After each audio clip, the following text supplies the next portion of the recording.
Hello learners, welcome back to my channel Shraddha's Physics. Today we will continue our lecture with the Taylor series expansion, that is, here we will solve some questions on the Taylor series. In the last class the video has been stopped unfortunately, so we will continue the Taylor series expansion that we have discussed in the last class, that is the function f of z. Here I will write the function f of z.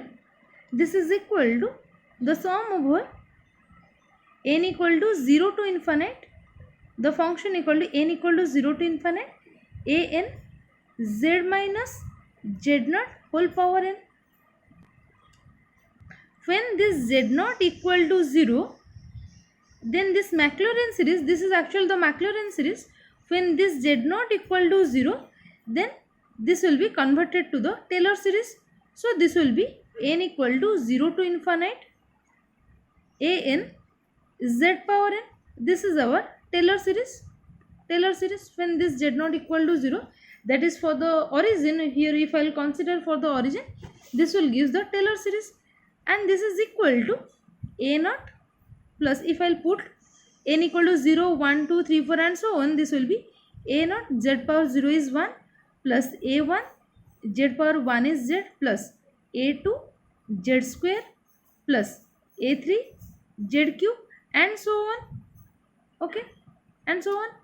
And also we know the value of an, that is the value of an will be equal to fn of z, but here z is 0, so fn at z equal to 0 point, this z equal to 0 point, here I will write z equal to 0 divided by n factorial. Okay, or we can write this is equal to 1 by n factorial, the nth derivative of the function with respect to the z at z equal to 0 point, at z equal to 0 point. Okay, so from this expansion we will calculate the Taylor series. So let us take one example. Suppose our question is, the function is f of z equal to cos z is given. So we have to expand this cos z for the Taylor series.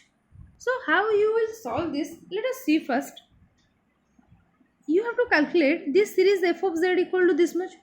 Basically you have to calculate the coefficient, that is a0, a1, a2, a3 and so on. Okay, so for if a0, if I will calculate for a0, this is simply the 0th order derivative of the function f of z. Okay, the 0th order derivative means itself the function. Okay, so this will be simply 1 by n factorial, but this n, in place of n I will let 1 by 0 factorial. Okay, and similarly when I will calculate for this is 1 by 0 factorial, and our f of z at the point z equal to 0 point, I will calculate this. And for similarly for when I will write for a1 coefficient, this will be 1 by, this n factorial will be 1 by 1 factorial. The first order derivative, that is in place of n I will write 1, that is d by dz of the function f of z, and at z equal to 0 and so on. We will calculate the coefficient and simply we have to substitute these values here. Okay, now let us calculate for this f of z equal to cos z. So first of all, just remember what we are going to calculate, that is first of all we will write an equal to 1 by n factorial, the nth derivative of the function f of z with respect to the dz, that is power n, at z equal to 0 point. Okay, this is the Taylor series. So here the function f of z is given, f of z equal to cos z. So when f of z equal to cos z, for f of 0 point, that is at z equal to 0 point, this will be cos 0 is 1, you know, because this a naught, the a naught value depends on the function f of 0. So here the value of a naught will be equal to 1 by 0 factorial, that is 1, and the nth order derivative here n is equal to 0, so this will be f of 0, that is 1, so the value of a naught is 1. And similarly for the first order derivative, if I will take f prime of z, this will be equal to, why we are calculating, because we are going to calculate the total coefficient, that is an up to some 3/4 derivative we will calculate. This will be for the first order derivative. This will be the derivative of cos z is minus sin z, and if I will put the value, that is f prime of 0, then the sin 0 is 0, you know. And if you will put the value of a1 here, this is simply the first order derivative of this function f of z, and at z equal to 0 this value is 0, simply this will be 0. And again, if we will take the second order derivative of the function, then this will be minus, the derivative of minus sin z will be minus cos z, so this will be minus cos z. Again, the second order derivative at 0, this will be cos 0 1, but here is minus, so this will be minus 1. And again, the value of a2 will be equal to 1 by 2 factorial. From here we are substituting 1 by 2 factorial. The second order derivative, that is here we have already calculated, at 0 point this value is minus 1, so this is equal to minus 1 by 2 factorial, means minus 1 by 2. Similarly, if you will calculate for the third derivative, then this will be f, here I am writing simply 3, third derivative of z, this will be cos z derivative is minus sin z, this minus minus becomes plus sin z.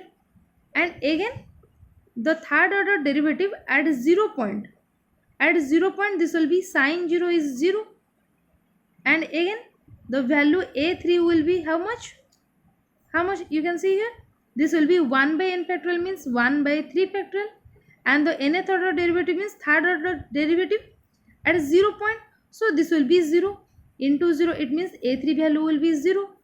And again, if we will take the fourth derivative of the function z, this will be the sin z is cos z, and again the f4 at z equal to 0 point, this will be cos 0 is 1, and if you write a4, this will be 1 by 4 factorial into this derivative, that is 1, and this will be 1 by 4 factorial, and so on. If you will calculate like this and the value will be so on, again you will get a5 equal to 0. So what you will get actually, if you can see, we are actually expanding this cos z term in the series. So what you will get, the cos z will be equal to, here if I write, let me change the color, this cos z function, this will be equal to the function how we represent in Taylor series, that is f of z equal to simply a0 plus a1z. Let me show you, our function is a0 plus a1z plus a2z square plus a3z cube, and so on. So for this cos z, here I can write, for a0 I will write 1 plus, this is a1z, so for a1z, a1 is 0, so this term is 0. Similarly, plus this will be what, a2 z square, so for a2 this value is how much, minus 1 by 2, so this will be actually minus 1 by 2 factorial. Okay, so this will be minus, if I write it here, this will be minus 1 by 2 factorial into z square. Again, this third term is 0. Let me write the total series expansion. This is a2 z square plus a3 z cube plus a4 z power 4, and so on. So here this 1 by 2 factorial z square, again plus 0. Again for this a4 term, this will be plus 1 by 4 factorial into z power 4, and so on and so on. So finally what you will get, if I neglect this 0 term, so this will be equal to, here if I write it again, this will be the cos z expansion, the cos z will be equal to 1 minus z square divided by 2 factorial plus z power 4 by 4 factorial. Again this will be minus z power 6 divided by 6 factorial, and so on. So here if you can remember, cosine is a even series, so here cos z will be equal to this much. This is what called the Taylor series expansion of the cos z. So here you can see that there is no singular point. Okay, there is no singular point in the z plane. So we can say that this series is valid for all z. For all z, this series is valid since there is no singular point. And similarly, you can calculate for the sine series.